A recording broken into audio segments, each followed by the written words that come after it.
¿Qué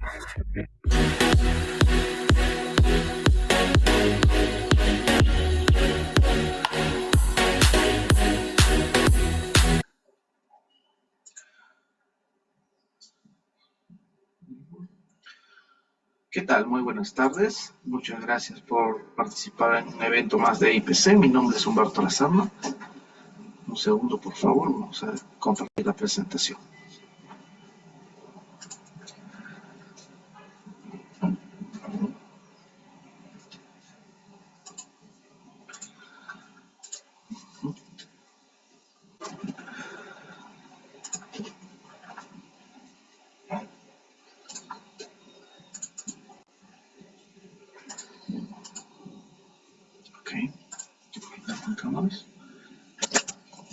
Muy buenas tardes, gracias a todos por su participación.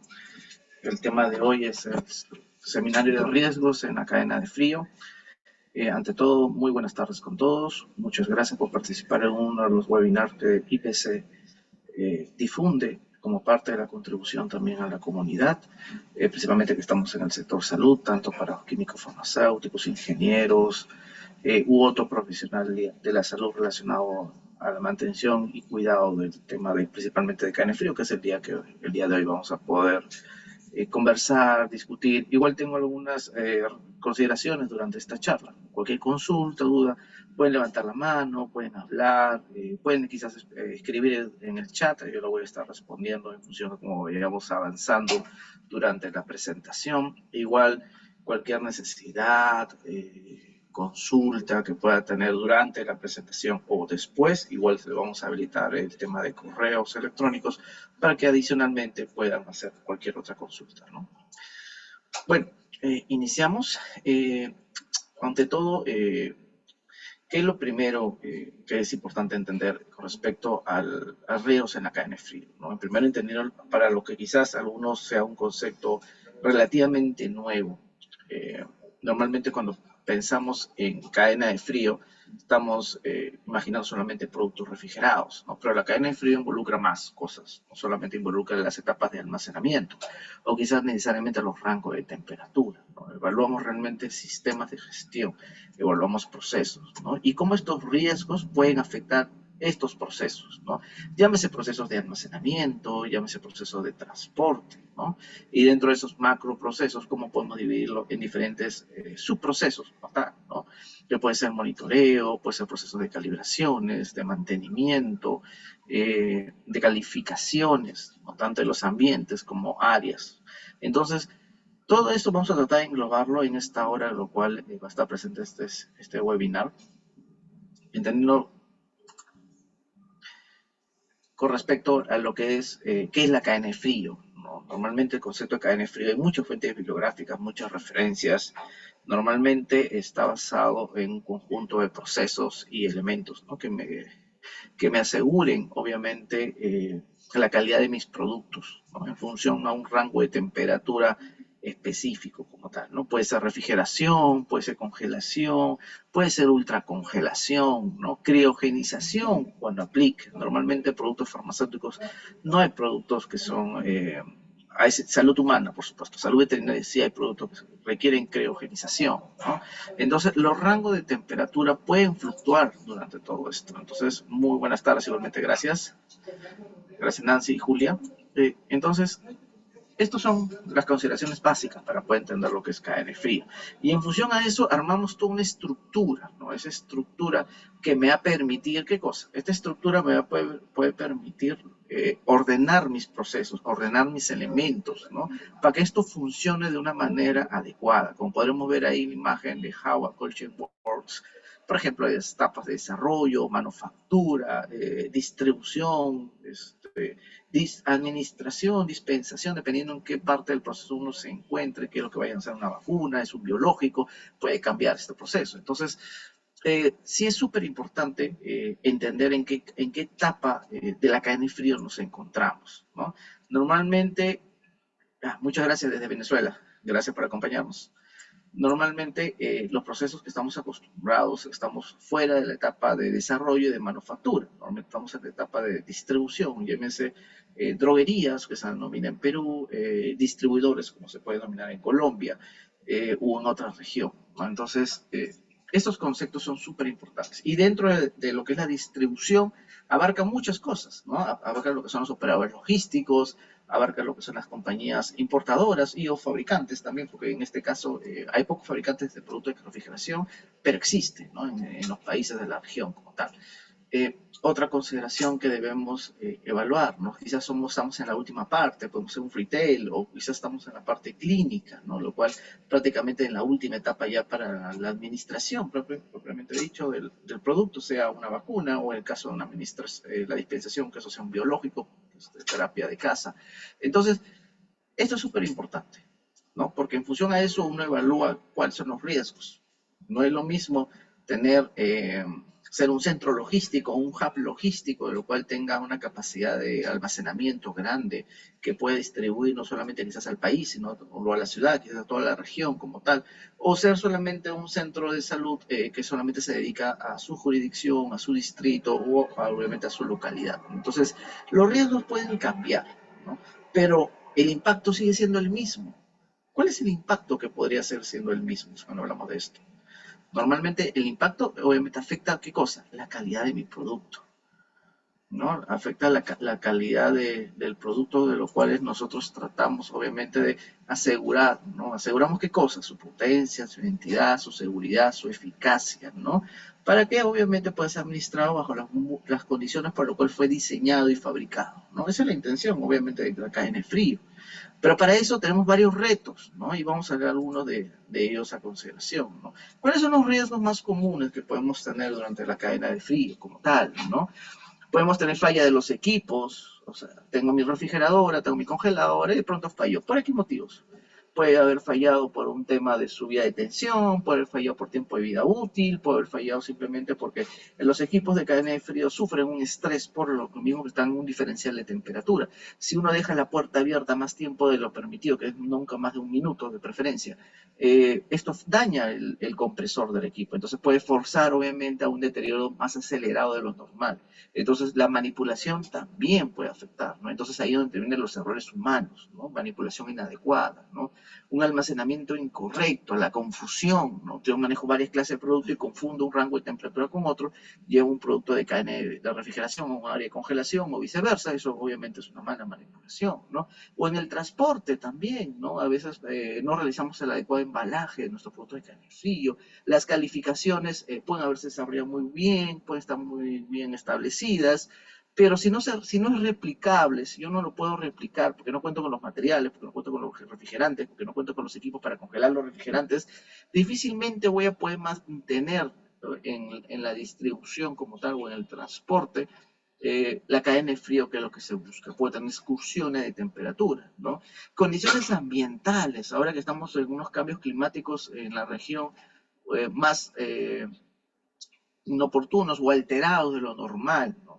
Significa que no sabemos cómo estar en el día, ¿no? Por ejemplo, ahora lo que estamos aquí en Lima, tenemos un rico sol que ha salido prácticamente a partir del mediodía, ¿no? Y cuando en la mañana ha estado bien fría. Entonces, y es el caso de Lima, en Bogotá, que estaba hace cerca de un mes y medio, me parece, el clima estaba un poco de lluvias torrenciales, había un poco el clima cálido, luego un poco de frío en las noches, un poco fuera de lo que normalmente las ciudades están acostumbradas, ¿no?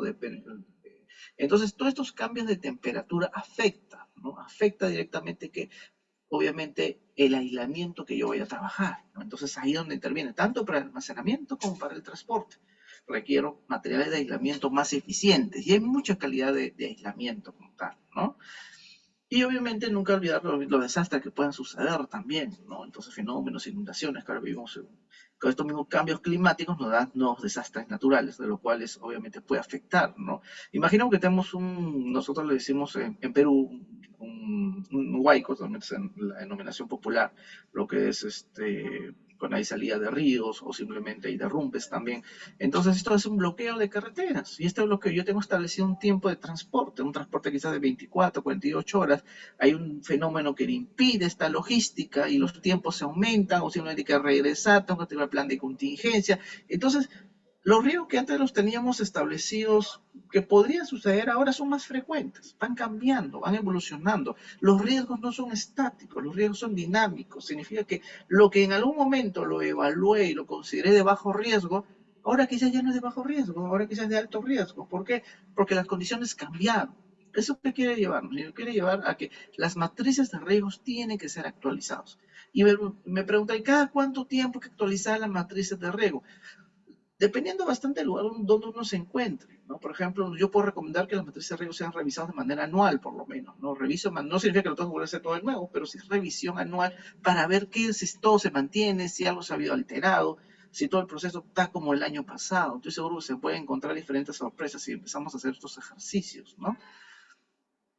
Otros riesgos comunes, ¿no? Por ejemplo, se va la energía eléctrica, ¿no? Entonces, ¿qué es lo que normalmente podemos hacer, ¿no? Entonces, yo establezco planes de contingencia, ¿no? Y los planes de contingencia están en función a los riesgos. Los planes de contingencia, no, este es un copy-paste, no es un copy-paste, está en función a los riesgos.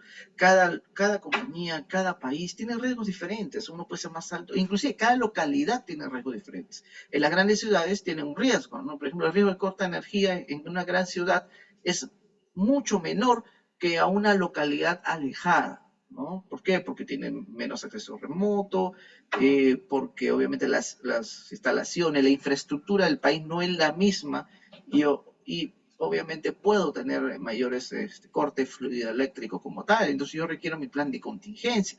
Mi plan de contingencia, sabemos que en Perú te obliga a tener una fuente alterna de energía eléctrica, llámese un grupo electrógeno, un generador eléctrico, puede tener un UPS, ¿no? Un banco de baterías también, no puede tener paneles solares, hay diferentes formas de poder trabajar esto.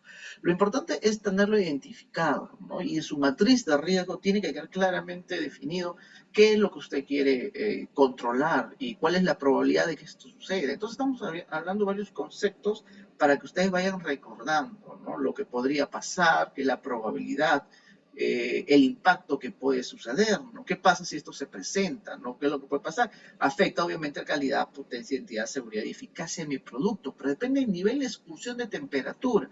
Puede afectar directamente al producto, puede ser utilizado o no puede ser utilizado. O simplemente llega a un rango de incertidumbre. ¿Qué es el rango de incertidumbre? En que no sé qué puede pasar. Porque no hay estudios que demuestren si está bien o está mal. Entonces, frente a ese criterio que no hay estudios, la decisión obviamente más oportuna o más adecuada es simplemente no utilizar el producto, porque hay un riesgo.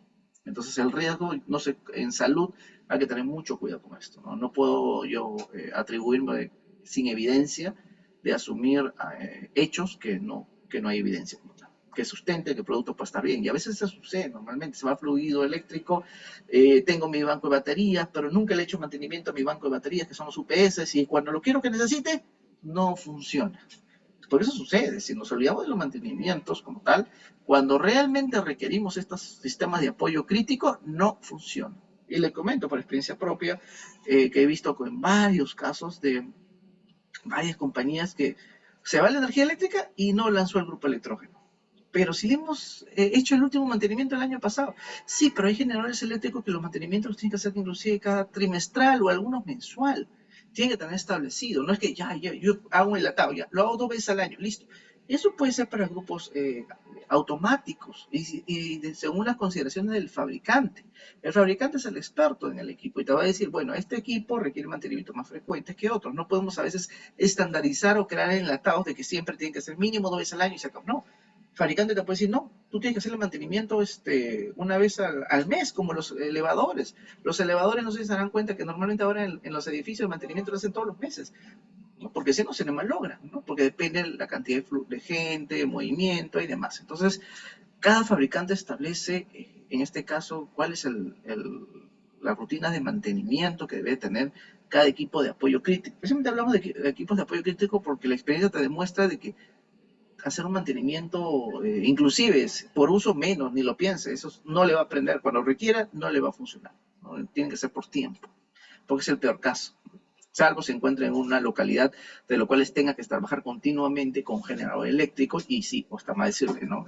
Las horas es la que va a dominar el mantenimiento, porque el riesgo está más basado en eso. Pero eso lo va a decir el fabricante al final. Entonces, ¿cuáles son una de las consecuencias que puede pasar frente a una excursión de temperatura, ¿no? Normalmente puede llevarnos a pérdida de producto, ¿no? Normalmente los productos obviamente pierden su eficacia, su calidad como tal frente a diferentes rangos de temperatura. Riesgo para la salud, porque obviamente estamos administrando, estamos distribuyendo productos que no son aptos para ser utilizados como tal. Impacto económico, los productos de carne de frío involucra un costo, ¿no? Entonces hay un impacto económico, no solamente para la empresa o la institución, también para la población, porque imaginemos que tú requieres una terapia de un biológico que es de carne de frío y no lo consigues. Entonces, obviamente, puede afectar directamente, aparte de la salud de vida, de empeorar la calidad de vida de las personas, puede haber un impacto económico en las familias también. Responsabilidad legal, sí, porque hay un cumplimiento regulatorio. Estamos en el sector de la salud, y en el sector de la salud, obviamente, hay ciertos requisitos, ¿no? Por ejemplo, la RM-132 del Manual de Buenas Prácticas de Almacenamiento de Perú te indica claramente, ¿no?, que debes mantener la cadena de frío, asegurar, y el no cumplimiento abarca hasta multas, puede abarcar cierre de establecimientos, ¿no? Y igual que en los países de la región, según sus normas, por ejemplo, en Chile, en Ecuador, por ejemplo, ¿no?, el no cumplimiento puede radicar cierre de establecimientos también. Entonces, no es que se deja, bueno, es impacto solamente económico, no, también hay una responsabilidad, tanto de las organizaciones como de las instituciones como tal. Entonces, ¿qué se requiere? Si estamos hablando de algunas cosas. Entonces, yo requiero tener claramente establecido mis procesos. No, yo trataré de trabajarlo en este esquema, porque nos ayuda a poder entender fácilmente. Hay otros diagramas que son muy buenos también, pero esto es un poquito más sencillo de entender, ¿no? Que lo dividimos en equipos, materiales, sistemas y monitoreos y los recursos humanos, ¿no? Los equipos tienen que ser adecuados. O sea, sí, súper básico, pero si uno evalúa la cantidad de equipos de refrigeración que son usados en el sector de salud, cuántos son adecuados, uno se da una gran sorpresa. La gran mayoría todavía no lo es. ¿Ha habido un cambio drástico? Sí. Porque si hablamos hace unos 5 años atrás, antes de pandemia inclusive, contamos con pocos equipos adecuados. No es lo mismo una refrigeradora doméstica de muy buenas marcas que una refrigeradora de uso farmacéutico o una refrigeradora médica. Son dos cosas diferentes. Ambas refrigeran, sí, pero la refrigeración doméstica está entre 0 y 10. La refrigeración de uso farmacéutico es entre 2 y 8. Y si hablamos de la refrigeración de bancos de sangre, para guardar obviamente bolsas de sangre, es de 4 más menos 1. Y MNC estamos ahorita entre 3 y 5 grados centígrados.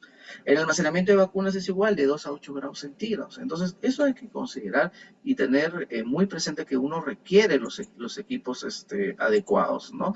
Para que sobre eso, obviamente, poder mantener la cadena de frío de una manera adecuada, tanto para refrigeración como para congelación y ultracongelación, ¿no? Porque ahora hablamos de la vacuna de COVID, obviamente de Pfizer, son vacunas ultracongeladas. Entonces, frente a eso, son diferentes rangos de temperatura, son diferentes consideraciones que hay que tener mapeado, que hay que evaluar.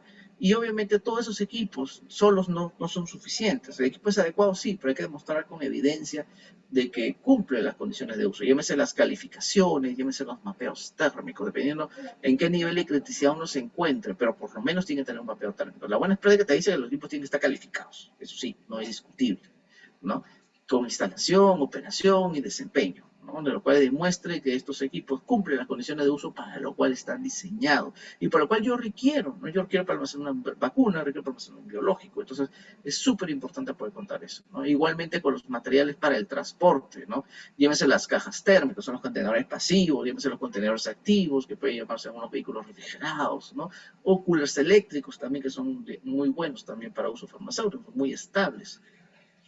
Los sistemas que me van a ayudar obviamente a mantenerlos, ¿no? Llámese las capacitaciones, llámese los procedimientos que yo vaya a requerir, ¿no? Las calibraciones, el mantenimiento, ¿no?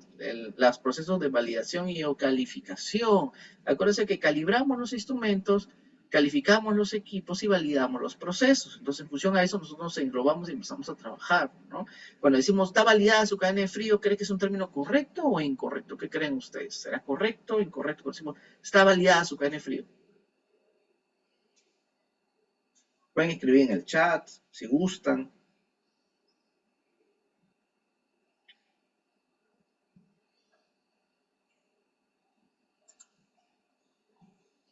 Incorrecto, sí, normalmente yo no puedo validar propiamente la cadena de frío, porque yo lo único que yo puedo validar es lo que yo puedo controlar. ¿Usted puede controlar su proceso de almacenamiento? Sí, sí puede controlar su proceso usted puede controlar su proceso de almacenamiento, ¿no? Pero no podemos, obviamente, validar el proceso de transporte como tal, ¿no? Entonces, esas son algunas consideraciones que hay que evaluar. Por eso que validar que en el frío realmente no se puede, ¿no? Podemos validar, como repito, el almacenamiento, sí, podemos validarlo, ¿no? Pero no podemos validar, obviamente, el proceso de transporte. Pero sí podemos calificar los contenedores pasivos, podemos calificar los equipos, ¿no? Podemos calificar los vehículos, ¿no? Lo que usted pueda controlar como proceso de almacenamiento sí puede validar, por lo que no, solamente se basa en la calificación, ¿no? Entonces, son algunas digamos, de las consideraciones que son, digamos, súper importantes para poder trabajar todo este tema de cadena de frío como tal, ¿no? Entonces, otra cosa que es súper importante es poder tener con respecto a los planes de contingencia, ¿no? ¿Qué planes de contingencia son los que normalmente vamos a establecer, ¿no? Igualmente las matrices de riesgo que vamos a hablar ahora a continuación, ¿no? Los data loaders para el monitoreo, ¿no? Las alarmas, los datos de recolecciones, o son los DTUs, que son los equipos de relaciones térmicas como tal, ¿no? Y en función a todo eso, a los recursos, ¿no? Los recursos humanos que vayamos a trabajar, ¿no? Todo eso es súper importante. Entonces, cuando ya hablamos un poquito a detalle cada uno, hablamos de cámaras frías. Las cámaras frías tienen que ser con una desviación de más o menos 1 grado centígrado. Las refrigeradoras se recomienda más o menos 2. Pueden ser menos, sí, perfecto. Por ejemplo, las Silent trabajan con más o menos 1, son muy buenas, ¿no? Pero normalmente una refrigeradora se puede estimar con más o menos 2 grados centígrados. Controladores digitales, yo no puedo trabajar con controlador análogo. Por eso las refrigeradoras domésticas no entran en esta categoría. La refrigeradora doméstica es bonito ¿para qué? Para almacenar sus gaseosas, sus mantequillas, sus lácteos, sus verduras. Perfecto, para mi casa es excelente, pero para medicamentos no se recomienda. Y por ahí me dirá, sí, pero los pacientes no tienen refrigeración médica y se llevan su producto, pero pues uno tiene que evaluar los riesgos, ¿no? Y hay recomendaciones para pacientes, para poder guardar siempre en las partes medias, pero yo no puedo utilizar toda la refrigeradoras para guardar los medicamentos, menos en las puertas, está completamente prohibido, según una buena práctica, tener medicamentos en las puertas. Entonces es algo que no se debe considerar. Generadores eléctricos de plan de contingencia, que lo he estado mencionando, una cámara fría, un principal, uno backup, pues si me logra uno, entra el otro. Ahora se trabaja bastante con refrigerantes de alto impacto y es un riesgo también, porque si uno desarrolló un proyecto de cámara fría o principal o de un equipo de refrigeración, ¿no? De hace uno más de 10 años, porque hay refrigeradores que tienen más de 10 años y están operativas todavía y van a tener un problema más adelante. ¿Por qué? Porque si tienen una fuga o algo de gas, entonces esos fabricantes que normalmente lo hacían hace 10 años trabajaban con gases que ya no son comerciales en esta época. Porque ahora la tendencia y el Ministerio de la Producción justamente está lanzando diferentes iniciativas para utilizar gases que son más amigables con el medio ambiente. Y los gases que son más antiguos, como el R22, inclusive en algunos países está prohibido su comercialización. El R134A es un gas que todavía se puede seguir utilizando, muy probablemente durante 5 años más. El Ministerio de la Producción nos dirá, pero ya son gases que uno ya tiene que ir viendo, ok, estos gases se pueden utilizar 5 o 6 años más, pero ya uno va evaluando que lo ideal sería trabajar ya con gases ecológicos, tipo R600A, ¿no? Por ejemplo, ¿no? Hay otros gases también que son parecidos. En materiales hay diferentes clases de materiales. No voy a entrar a detalle cada uno de ellos, pero sí es súper importante tener claramente definidos los materiales que uno vaya a trabajar. Uno quiere de baja duración o de alta duración, ¿no? Hay desde 12 horas hasta materiales que me pueden soportar 5 días. Estamos hablando de 120 horas en refrigeración. Entonces son materiales obviamente con alto grado de robustez. Entonces uno depende qué es lo que necesite, ¿no? Porque usted puede ir con un Ferrari a la esquina, no hay ningún problema, pero realmente requiere un Ferrari para ir a la esquina. Es algo que tienen que evaluar. Cada organización, institución tiene que evaluar qué es lo que realmente requiere. Y sobre eso que realmente requiera, por establecer la mejor alternativa que les va a ayudar, ¿no? Contenedores pasivos, normalmente se denomina esta clase, ¿no? Y los contenedores activos son los que utilizan energía, sea eléctrica, solar, normalmente necesitan una fuente alterna de energía. En cambio, los pasivos requieren los refrigerantes, que obviamente por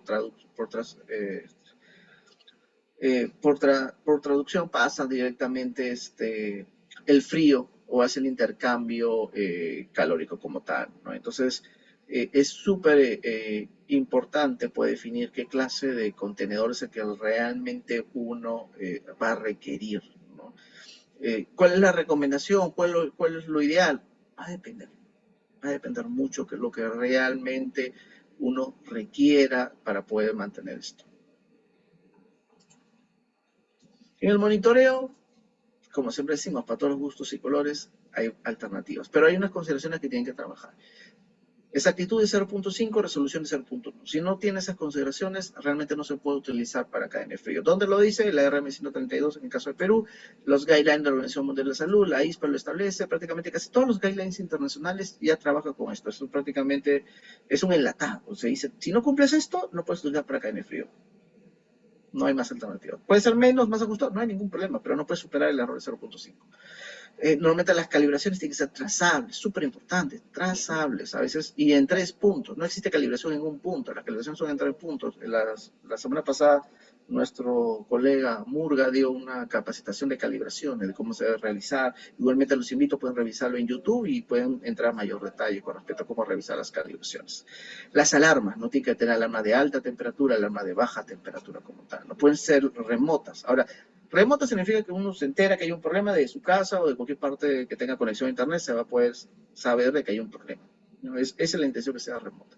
Puede ser por WhatsApp, puede ser por el aplicativo, que ahora se utiliza bastante aplicativo para esto, que te lleve las alertas, y puedes tomar una acción, ¿no? La intención no es que tengas acá trabajando y con un incidente yo pueda tomar la acción más oportuna, ¿no? Esa es la intención de estas herramientas. Los procesos como tal, ¿no? Normalmente es algo que hablamos, ¿no? La recepción, el almacenamiento, el transporte, el mantenimiento, las calibraciones, el monitoreo de temperatura, ¿no? La frecuencia del monitoreo, por ejemplo, en el manual de inmunizaciones te recomienda hacer 3 veces las tomas de medición de temperatura. Para un manejo de cadena de frío es muy poco. La Organización Mundial de Salud establece cada 15 minutos inclusive. Entonces, hay algunas consideraciones que se tienen que mejorar, ¿no? El manejo de las excursiones, ¿qué pasa cuando está afuera? No significa, marcó 10 grados centígrados para refrigeración, ya no sirve el producto. No, evaluemos cuáles son las estabilidades, hay criterios de temperatura cinética para temperaturas altas, siempre y cuando estén por debajo de 25 grados centígrados. Ya por encima de 25 grados centígrados, por periodos cortos de tiempo, requiere necesariamente la estabilidad del producto que me diga, ¿no? A menos que la estabilidad me diga lo contrario, que no puede estar nunca fuera. Perfecto, me baso en la estabilidad, me baso en evidencia, ¿no? Planes de mantenimiento, como estamos mencionando, las calibraciones, calibración 1 vez al año, mantenimiento sugerido para equipos de refrigeración 2 veces al año, congelación, ultracongelación recomendable 4 veces al año, ¿no? Hay que tener en consideración. Si el fabricante dice que tiene que ser más frecuente tendrá que ser, pero son las mínimas recomendaciones internacionales que se utilizan normalmente. Igualmente los planes de validaciones y calificaciones, las contingencias y las matrices de riesgo que tienen que estar revisadas continuamente, ¿no? Y esto no sería si no intervinieran las personas, el recurso humano, lo cual nos permite obviamente poder elaborar documentación, hacer las inspecciones y todo lo necesario para poder asegurar la cadena de frío. Entonces, sí, intervenimos con personas, solamente tenemos que tener un plan de desarrollo humano como tal para esto. Los equipos son súper importantes, por eso le estamos dando un poco más de hincapié a la gestión de los equipos de cadena de frío, ¿no? Lo importante es que eso es un mantenimiento, ¿no? Y dentro de todo eso la planificación.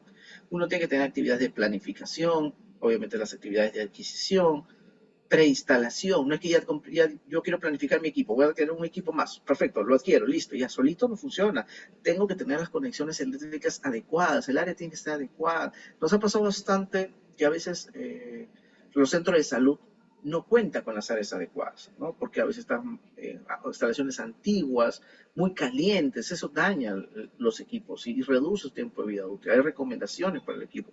Mira, pero mis condiciones son estas, requiero un equipo. No hay normalmente en el mercado equipos que trabaje bajo esos estándares, porque las recomendaciones son de que tienen que estar en ambiente de temperatura controlada. Esas son las recomendaciones internacionales. ¿Puede estar un poco más? Sí, puede estar un poco más, pero son las recomendaciones internacionales como tal. Instalación, ¿no? Hay que verificar que se cumplen las condiciones de instalación para que el equipo no pueda estar pegado a las paredes, depende de dónde está el compresor, ¿no? Si el compresor está arriba, en la parte superior del equipo, o está en la parte inferior, hay diferentes clases de modelos, entonces tiene que permitir la circulación, no puede estar pegado a la pared, porque si no, ¿por dónde desfoga el calor? Eso va a hacer que se genere más calor y el equipo hasta se puede quemar, es súper importante. No es una falla del equipo, es una falla en la instalación del equipo como tal. La operación, como le mencionaba, ¿se acuerdan que hablamos de errores comunes? Dejo la puerta abierta mucho tiempo. Tengo alarma, la apago, pero igualito la dejo abierta. Eso daña al equipo, ¿no? Una cámara fría, se puede soportar mayor tiempo una apertura de puerta, pero igual se va a dañar el equipo. Yo no puedo dejar la puerta abierta 10 minutos. Y ha habido casos de que me está marcando alerta, pero si la puerta la tienes abierta más de 10 minutos, obviamente te marca una alerta. Principalmente porque hay pruebas que te dicen que la puerta abierta de una cámara fría no debe superar los 5 minutos y tú lo estás teniendo 10 minutos. Estás poniendo en riesgo a tus productos. Entonces, basado en eso, tienes que manejar tu operación. Como repito, nos acostumbramos bastante a que ya el equipo está calificado, ya está, listo, se acabó. No, hay que seguir las recomendaciones, hay que leer la parte de...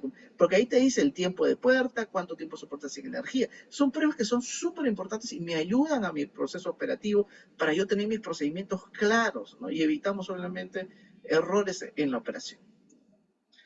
Y también lo que es de baja, los equipos solitos no se van, ¿no? O sea, ya cumplió su ciclo de vida. ¿Y cuál es el tiempo de vida de un equipo? Normalmente puede ser de 5, puede ser de 7, hasta 10 años puede llegar el ciclo de vida de un equipo. Si tengo un equipo que más dura más, claro, hay equipos que le puede durar más. Depende cada cuánto tiempo he hecho los mantenimientos, depende de los cuidados, las condiciones ambientales, pero es el promedio que normalmente se estila de los equipos. Ahora, si mi equipo dura menos, ojo, tenga cuidado porque quizás la marca no es muy buena, hay que tener problemas y demás, pero normalmente se estila trabajar con esos tiempos de vida útil del equipo. Estas por son unas fotos, por ejemplo, de malas prácticas para almacenamiento, ¿no? Por ejemplo, los equipos no se pueden almacenar al tope, no pueden estar llenos, ¿no? Creo que por ahí tenemos alguna pregunta. A ver, Nancy, no sé si te voy a dejar. A ver, ¿puedes hablar? No sé si quieras comentar algo. Pues levántate la mano.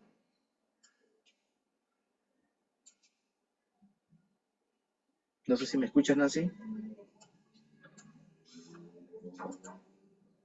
Ah, no te preocupes, tranquila, no pasa nada. Entonces, sí es súper importante poder definir claramente qué es lo que nosotros vamos a trabajar, ¿no? Por ejemplo, las capacidades de almacenamiento. No es que el equipo lo pueda, ve un espacio, ahí lo lleno. No, esa es una mala práctica. Lo que ven ustedes en las imágenes son malas prácticas porque usted está obstruyendo la salida del flujo de aire. Eso puede dañar drásticamente el equipo, ¿no? Entonces sí se recomienda obviamente poder ubicar. Inclusive ahora los equipos de los últimos años ya vienen con una línea delimitada, de lo cual te dice no superar esta capacidad de almacenamiento. Y yo tengo que respetar eso porque son las condiciones que me indica el fabricante. El fabricante conoce su equipo, sabe muy bien cuándo pone en riesgo su funcionamiento. Entonces hay que tener bastante consideración con eso. Y las pruebas térmicas, ¿no? ¿Cómo se van a realizar las pruebas térmicas? Colocando sensores, depende del tamaño del equipo. Mínimo son 9, pueden ir 15, lo común es 15 sensores, puede ser hasta 19 sensores si son equipos grandes, ¿no? Ahora, si son cámaras frías, puede ser mucho más sensores, pero normalmente se estila esos rangos de sensores para poder realizar los estudios térmicos como tal. Su plan de mantenimiento, no tiene que tener claramente su plan de mantenimiento, porque puede tener claramente establecido cada cuánto tiempo hace su frecuencia, las evidencias que se han realizado, tanto los reportes, puede tener stickers también que le puede ayudar a forma de recordar, más visual también, pero por lo menos tiene que tener sus reportes, ¿no? De los cuales me asegure, ¿no? De que podemos mantener esto dentro de sus programas de mantenimiento, de calibración, ¿no? Que me asegure que se mantengan las condiciones. Ay, tengo una pregunta por ahí. ¿Existe un riesgo a volver a utilizar las cajas de embalaje o qué criterio se puede volver a utilizar? Ya. ¿La caja de embalaje se puede reutilizar? Sí. El riesgo pues, no es tanto en la caja, el riesgo está en el refrigerante. Si es de bolsa flexible o de material flexible, llámese una bolsa que es flexible, no material rígido, porque la rígida solamente tiene más robustez para su reutilización, hay que tener en consideración de que no se recomienda muchos usos. Depende del fabricante, ¿no? El fabricante te puede decir 2 usos, 3 usos, pero nosotros trabajamos con 2 usos, es lo que recomendamos. Pero obviamente, si tienen cuidado, las bolsas pueden utilizar hasta 3, 4, pero el riesgo es que si en uno de los procesos se daña la bolsa y como se congela, entonces no te das cuenta que tiene una apertura.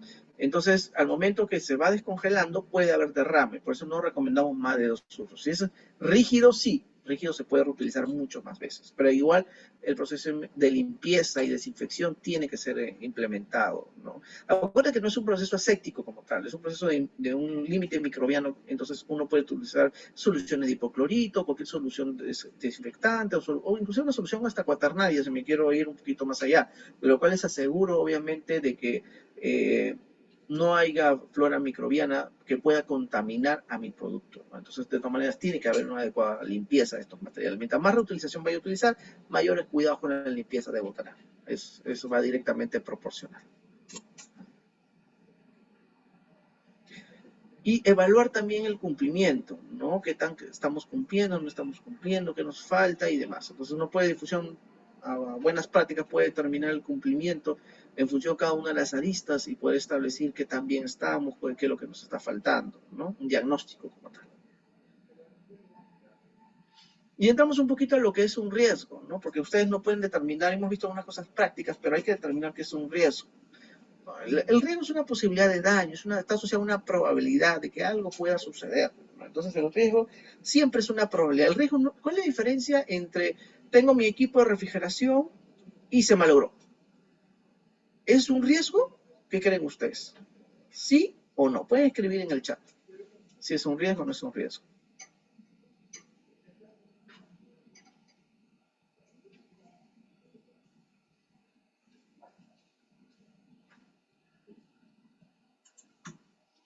No, no es un riesgo, es un hecho, es correcto, es un hecho.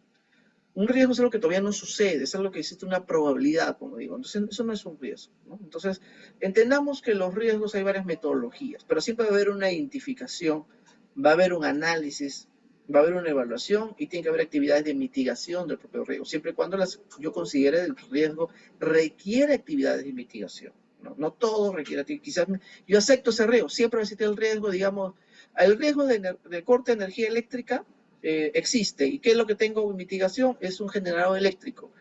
Ya, ¿y qué pasa si es que falla el generador eléctrico? Puedo yo ir más allá. ¿Qué puedo tener? Inclusive he visto compañías, tengo otro generador eléctrico. ¿Y qué pasa si falla el segundo generador eléctrico?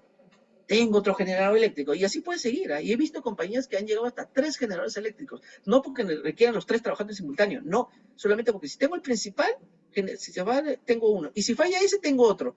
Y me acuerdo que me hablé con el director de una compañía y me dijo, ¿y por qué tienes el tercero? Por si acaso.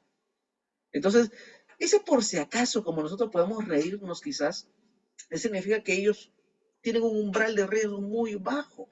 Ellos son intolerantes al riesgo. ¿Eso es malo? No, no es malo. ¿Es bueno? Va a depender. Si yo tengo una refrigeradora, quizás me estoy yendo muy extremo. Pero si tengo una cámara fría, de los cuales tengo el proceso de abastecimiento para toda América Latina o para más países inclusive, y si se malogra esta cámara fría o se va la energía eléctrica, puedo parar la operación quizás a grandes regiones o quizás a nivel mundial, yo le diría, no estás yendo tan extremo. Lo que tú estás haciendo creo es lo correcto. Por eso le digo que eso tiene que ser llevado no solamente ni siquiera al país, sino a la operación. ¿Cuál es el impacto que podría pasar? Ellos hablaron de impacto. Obviamente, si se malogran los productos dentro de este ambiente de refrigeración, toda la región se queda sin productos. El riesgo es altísimo. Póngale 3 generadores eléctricos, cada uno redundante en función al otro. Y tenían otro más. En caso ya fallaran los 3, llamaban a un proveedor que les trajera otro, que es la última contingencia. ¿Por qué? Porque se involucra más tiempo y demás.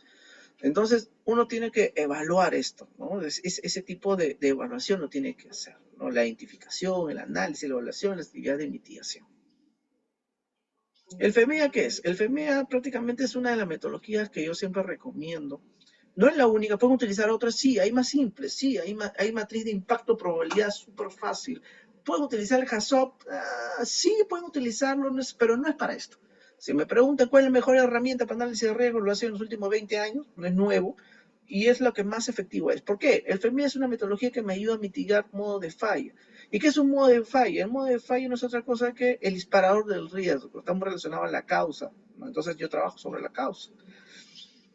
¿Que evalúo qué? La severidad, lo que podría pasar, la ocurrencia, la probabilidad que esto suceda, y si hay método de detección, ¿no? En cadena de frío, ¿cuál es el método de detección? Está relacionado al monitoreo, a los sistemas de alerta, de control, de vigilancia, ¿no? Los sistemas de gestión, las auditorías, me ayuda a poder mitigar o poder detectar cuando hay algo que se pueda disparar, en otras palabras. Entonces, sí es súper importante poder establecer ese tipo de metodologías que no son nada complicadas. Ahora está software y ahora con inteligencia artificial, que no he probado, pero muy probablemente pasa enfermedad con inteligencia artificial, porque ya las cosas, digamos, han cambiado, ¿no? Hace 2 años yo trabajaba mi cuadrito en Excel y sacaba el enfermedad, ahora yo cuando utilizo inteligencia artificial y hay varias herramientas que están disponibles y que puedo utilizarlo. Claro, también hay software para FEMEA, pero los software sí son relativamente costosos como tal, pero ya está con tratamiento estadístico. Ahora la inteligencia artificial te hace que esto sea más rápido, te puede evaluar, tú le subes a estos cuadros, te evalúa las probabilidades y te puede sacar, listo, un cuadro de riesgo. Y te puede dar inclusive actividades de mitigación recomendadas. Pero siempre digo, hay que tener en consideración, no se confíen tanto porque son recomendadas. Yo hice una práctica, le metí también al ChatGPT información, me botó cosas, algunas las consideré muy buenas y otras cosas como que no van al lugar, ¿no? Entonces hay que revisar la información. No es que tengamos todo al 100%, lo subo como los congresistas que agarran y meten y quieren que le voten un proyecto de ley ya listo, ¿no? Qué fácil, ¿no? Si no, ¿para qué tenemos congresistas? Mejor paguémosles a ChatGPT y que se encargue de hacer las leyes, ¿no? No es así. Sino tenemos que, nuestra función también es revisar. Acuérdense que este es un proceso continuo de aprendizaje. Quizás en algún momento sea más, con menos probabilidad de falla, pero todavía tiene cierto grado de falla en nuestro sector. Para otro sector quizás le funciona muy bien, pero nosotros como somos especializados dentro del especializado, porque el sector salud es especializado, y si hablamos de cadena fría es más especializado, entonces obviamente hay que tener más cuidado. Siempre son conceptos muy macro y generales. Los modos de falla, ¿no? Puede ser lo que pueda dar un mal funcionamiento, unos errores durante los procesos o productos fuera de especificaciones, como ven en la imagen, ¿no? Que le digo, oye, prende equipo, no quiere prender, o a veces, o al revés, cuando no voy a prender, prende. O sea, son cosas que pueden suceder, ¿no? Nada es infalible, acuérdense, no existe el 100% infalible, no importa la marca, todo puede suceder, ¿no? Yo he tenido oportunidad de fallas con equipos japoneses, alemanes, de todo, de todo, de todo. Uno más frecuente que otros, claro que sí, pero igual todo tiene una tendencia a la falla, nada es perfecto. La severidad está asociada ¿a qué? Al impacto, qué es lo que podría pasar, como ven esas imágenes, ¿no? Si ven ahí unos trabajadores en altura, si en una línea de vía y todos se pueden caer, se pueden morir, ¿no? Igual pasa en nuestros procesos de cadena de frío, cuando no evaluamos bien el impacto. Normalmente los impactos que pueden pasar es pérdida de producto por la excursión de temperatura, es lo que podría pasar, ¿no? Ahora, pues hay excursiones de temperatura que no necesariamente me llevan a pérdida de producto, sino me involucra un reproceso, me involucra quizás un mayor análisis, sustentarlo con estabilidades, entonces involucra un retrabajo, en otras palabras, pero quizás el producto todavía puede ser comercializado, utilizado o administrado, ¿no? Entonces la seguridad siempre responde a la pregunta ¿qué podría salir mal? ¿No? El impacto. La ocurrencia, ¿no? Cuando hablamos de ocurrencia ya estamos pensando en probabilidades, ahí vamos a los números, vamos a cuantificarlo, cuál es la probabilidad de ganarse la lotería, ¿no? Acuérdense, es extremadamente remota.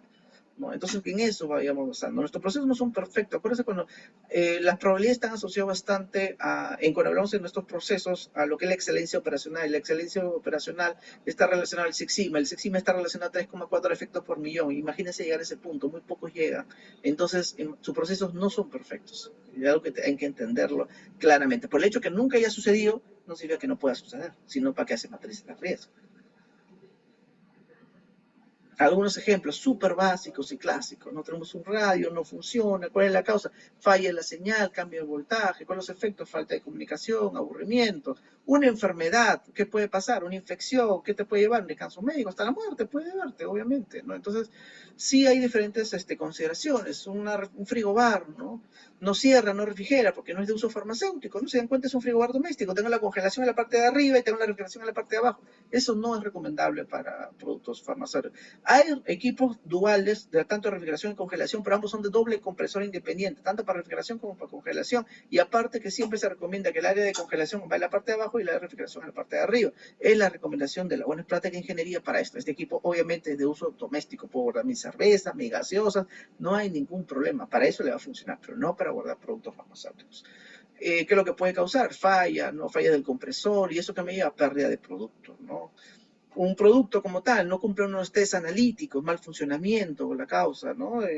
¿Por qué? Por mal almacenamiento, error en su proceso de embalaje, quizás una excursión durante el proceso de transporte, ¿no? Producir reacciones adversas, que el contagio de la enfermedad pues no cumple su propósito y yo estoy expuesto a la enfermedad, me puedo contagiar de la enfermedad. Pero obviamente hay que tener en consideración que estamos en el sector de salud y hay que tener mucho cuidado con esto. La detección, ¿no? Qué tan detectable es esto, ¿no? Si podemos tener métodos de alerta, detección, exclusión de temperatura, ¿no? ¿Cómo evaluamos sistemas de alertas de alta temperatura, baja temperatura, alta, alta, baja, baja temperatura, ¿no? Entonces, inclusive hay sistemas de detección de falla de compresor, hay alertas ahora, ¿no? Falla de sensor, y entonces el método de detección ya empezó a cambiar bastante los equipos en los últimos 2 años. Después de pandemia, la tecnología de los equipos ha mejorado bastante, bastante. Y se va a ir mejorando, porque es una oportunidad enorme de mejora con respecto a los equipos. Ya las alertas de alta y baja temperatura ya prácticamente empiezan a ser algo como que lo básico, ¿no? Y hay otro tipo de mecanismo de alerta cuando un equipo puede presentarme una falla antes de tener un problema que se dispare prácticamente la excursión de temperatura como tal, ¿no? Lleguemos a lo que es el efecto, ¿no? Y al final vemos de que los análisis de riesgo nos permiten identificar, analizar, evaluar y controlar los riesgos, procesos y equipos de los materiales de cadena de frío a un nivel aceptable para el bienestar, obviamente, de la población, ¿no? Entonces, eso es lo que me va a englobar propiamente cuando hablamos de riesgos dentro de estos procesos de cadena de frío como tal, ¿no? Entonces, ahora sí dejo, no sé si tienen alguna pregunta, duda, pueden escribir durante el chat, pueden levantar la mano. No sé si Nancy, creo que se quedó, me parece, la mano levantada o quieres comentar. A ver, voy a habilitarte un momentito. Porque creo que tengo que habilitar. Ya está. Pues, si gusta, puedes hablar.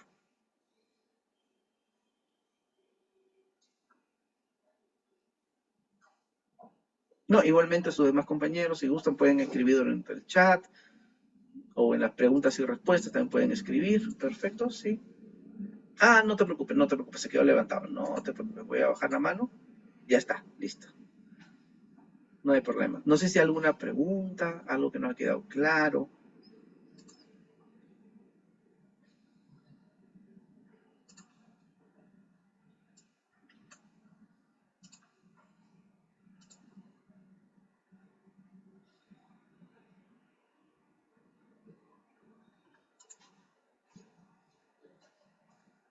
Sí, hay muchas normativas con respecto a cadena de frío, ¿no? Fuera el tema de las regulatorias que conocemos, digamos, en el Perú, que es la RM 132, que el 50% es cadena de frío. Hay una referencia, siempre recomendamos nosotros el Cold Chain Management de la ISPE. Si tienen oportunidad de adquirirlo, es la Biblia de cadena de frío. Si uno quiere aprender cadena de frío, tiene que trabajar con Cold Chain Management de la ISPE. Hay otras fuentes bibliográficas que no son tanto detalle. Hay un manual de Irlanda del manejo de productos refrigerados, está en su versión 2, que es gratuito. Uno entra a la página de Irlanda del Guideline y lo puede descargar completamente. La OMS también tiene guidelines, entra a la página de la OMS de lo que es el manejo de productos de cadena de frío, pero hay que tener cierto cuidado porque ellos tienen el inmunización. Si la inmunización es como tal, hay una norma de inmunización en nuestro país también que es un copy-paste de lo que dice la OMS como tal, pero hay ciertas consideraciones que son buenas y otras que no lo son, ¿no? Por eso le digo que tener mucho cuidado, pero esa es la reglamentación para vacunas. Entonces es un tema discutible que no quiero hoy día tocar, pero sí puede servirle ciertas cosas, pero no lo tomen como algo que es 100% basado en evidencia científica, ¿no? Hay otro manual de la OMS de lo que es mapeos térmicos, que sí tiene bastante referencias y lo recomendamos, pero eso es para procesos térmicos como tal, ¿no? Tanto mapeos como calificaciones principalmente. La farmacopea americana tiene información, pero te dice qué es lo que tienes que hacer, pero no te dice el cómo. Entonces, si quiero más información, siempre recomendamos estos manuales. No sé si hay alguna otra pregunta, duda. Ah, es mi recomendación para un equipo crítico, según la FDA, es anual. Ahora, en los países, la recalificación completa se hace cada 5 años. De los procesos críticos, anual. O sea, yo puedo repetir mapeos estacionales y de ahí puedo pasar una vez al año y mantengo mi calificación vigente durante 5 años y repito todo al quinto año por tiempo. O simplemente cuando hay un cambio, repito todo. Ahora, en el Perú, si bien es cierto, ninguna parte dice cuánto tiempo hay que recalificar, pero como cada 3 años se hacen las certificaciones, cada 3 años te piden obviamente que realices estos procesos. Pero repito, en ninguna parte de la normativa lo indica.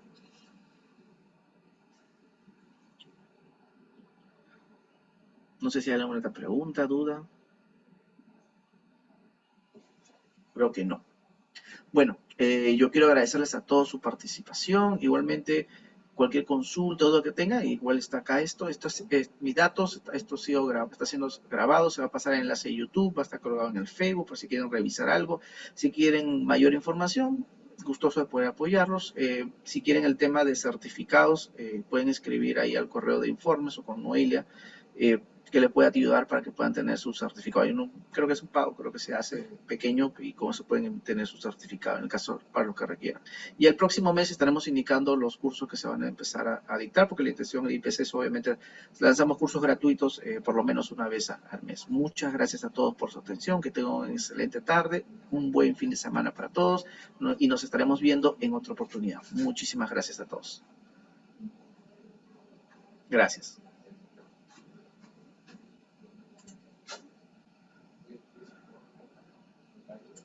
Hasta luego.